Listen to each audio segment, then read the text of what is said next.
So Razer invited us over to New York City to check out the refreshed notebook lineup for 2019. The star of the show was the Razer Blade Pro 17. That's a complete redesign compared to previous generation, but at the same time, it also has some insanely powerful specs to back up its price point as well. So let's get into some of the notebooks right after a message from our sponsor. The LickTech 2 360 AIO cooler from Enermax now comes in this gorgeous white finish to give your PC a bit of character. The EF1 pump delivers superior cooling performance, it's both Intel and AMD socket compatible, and it features RGB lighting. Learn more about it down below.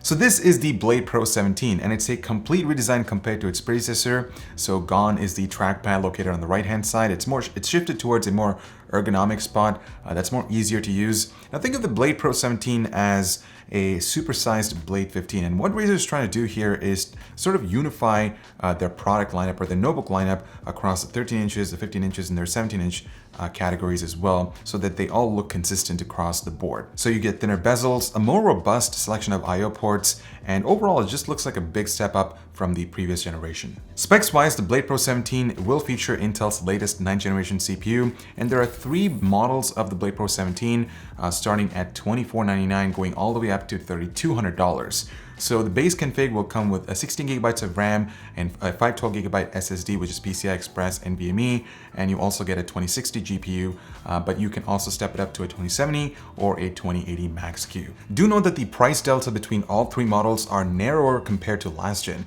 So for instance, the older Blade Pro, at least the higher spec model, went for around $5,000, which is just insane. So that's not the case here with the newer models, albeit they're still expensive. Speaking of the older Blade Pro, Razer will still be offering that model with a 4K display and a GTX 1080. But it also brings me to another point, which is one of the shortfalls of the newer Blade Pro 17, and that is in the display department. Razer is pushing for a higher refresh rate 1080p IPS, but on a Pro notebook, we would have rather seen IPS 1440p screen rather than a super high refresh rate. Not including at least 1440p on a Pro notebook is just weird, and we aren't sure why they did it. 1080p 144Hz is great on a gaming notebook, but on a Pro model, it just seems a bit awkward at least. What do you guys think? The Blade Pro 17 also has a good selection of I/O ports, as I mentioned earlier. So you get 2.5 gigabits per second Ethernet port. All USB Type A ports are 3.1 Gen 2, as well as the USB Type C port is Thunderbolt as well.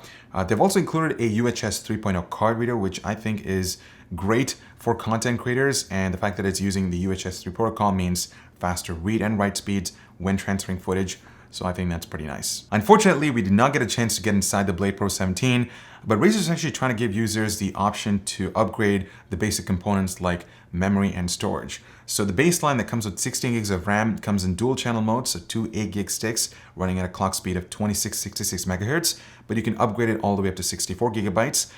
There's also an unpopulated M.2 slot that can support both PCIe and SATA-based drives. So it's really giving you a lot of options in terms of upgradability as well. The battery capacity is okay because it's only 70.5 watt hours compared to 80 watts that you'll find on the Blade 15 Advanced model, so it's certainly a lot shorter. In terms of cooling the hardware, Razer will still be using the advanced vapor chamber, just like what's found on the Blade 15, so you can definitely expect higher clock speeds on the RTX 2080 and the 2070 models as well as cooling the Intel 9th generation CPU. One thing that I should mention is that Razer is really not going for a super slim size 17-inch notebook. In fact, they're giving a lot of priority towards performance rather than how thin the notebook is. So it's something that's totally understandable, because if you think about cooling, high-end specs on especially a notebook that's fairly thin and light, you are going to be coming up with some compromises. So I'm glad that they're actually taking performance as a number one priority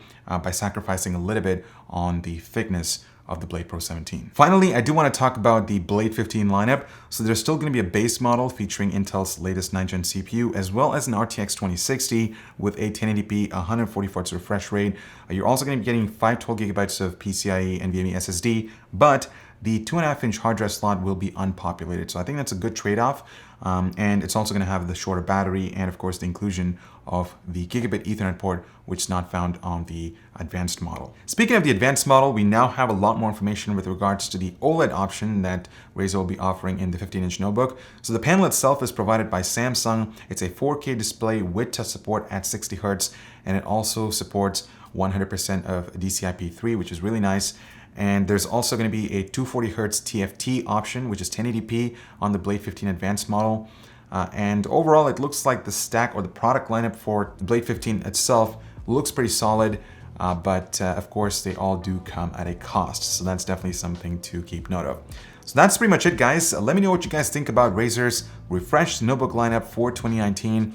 What do you guys think about the Blade Pro? Considering its size, or I guess its form factor, would you consider something like that over the Blade 15? I'd love to know your thoughts about that in the comments. I'm Ibo with Hardware Canucks. Thank you so much for watching. Make sure to check out some relevant content over here. Subscribe to our Boot Sequence channel. I'm signing off, and I'll see you guys in the next one.